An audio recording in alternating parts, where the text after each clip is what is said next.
চারিদিকে আজান পড়ে গেছে, আসরের নামাজের আজান পড়ে গেছে। আর আমার এদিকে তেলটা এত মানে করা হয়ে গেছে যেটা আমি ভাবতেই পারিনি। আমি তেল বসিয়ে দিই, অন্য অন্য কাজ করতেছি, এইদিকে আমার একদম খেয়ালে নেই।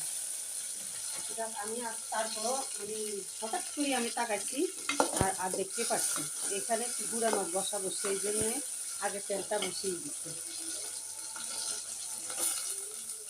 আসলে মানুষের মন মানসিকতা কখন যে কি হয়, যদি অন্য কোনো চিন্তা বা মাথায় আসে, টেনশন করতে থাকে, তো আসলে রান্না বান্না কোন বা অন্য কোনো কাজকর্ম কোন সেটা কিন্তু একদম মাথার থেকে চলে যায়, চেন ছাড়া হয়ে যায়।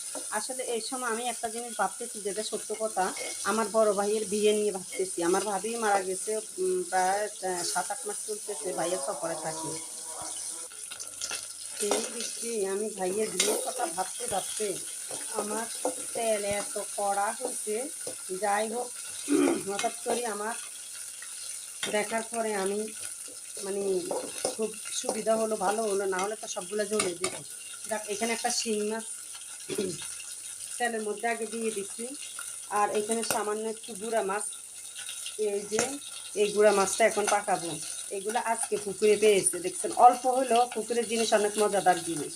এগুলো সব কুটে, আর এখানে একটু ডিম আছে, একটুখানি ডিম আছে, বেশি না, সেই জন্য একসাথে দিয়ে দিচ্ছি। আর এখন মাছটা আমার ভাজি হয়ে গেছে। তো জানি না আল্লাহ পাকে কখন কী করবে। আমার ভাই যখন বিদেশ থেকে আসবে, দেখা যাবে কোন দিক দিয়ে আল্লাহ আমার ভাই নসিবে একটা মেয়ে তৈরি করে রেখেছে। আর মেয়েটা ভালো করে না খারাপ করে, সেই চিন্তাটাই করতে যে আজকে আমার তেলটা দিয়ে বিয়ে শাদি হচ্ছে। ভাই, আল্লাহর হাতের কথা, সবাই দোয়া করবেন আমি যেন আমার ভাইয়ের জন্য একটা ভালো পাত্রী খুঁজে পাই, এবং আমার ভাই যেন সুখী হয়। আমার ভাই ছেলে মেয়ে হয় নাই, প্রথম বিয়ে করেছে। প্রথম বিয়েতে ছেলে মেয়ে হয় নাই। আমার ভাবি ব্রেইন স্ট্রোক করে মারা গিয়েছে। দীর্ঘ বছর উনি বেঁচে ছিলেন। এরপরে যাই হোক, আমার ভাই অনেক চিকিৎসা করিয়েছেন, কিন্তু আল্লাহ হায়াত দারাজ করে নাই। যতদিন হায়াত ছিল ততদিন দুনিয়াতে ছিল। আমার মা ভাবি একই মাসের ভিতরে মারা গেছেন। ওনাদের জন্য সবাই খাস মনে দোয়া করবেন, আল্লাহ যেন ওনাদেরকে বেহেশতবাসী করে।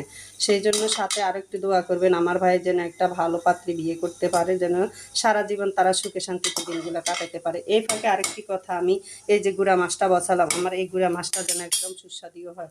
আশা করি আপনারা দোয়া করলে সব কিছুতে ইনশাল্লাহ আমার পাশে থাকলে, আমার ভিডিওগুলো দেখলে সব কিছু ভালো হবে।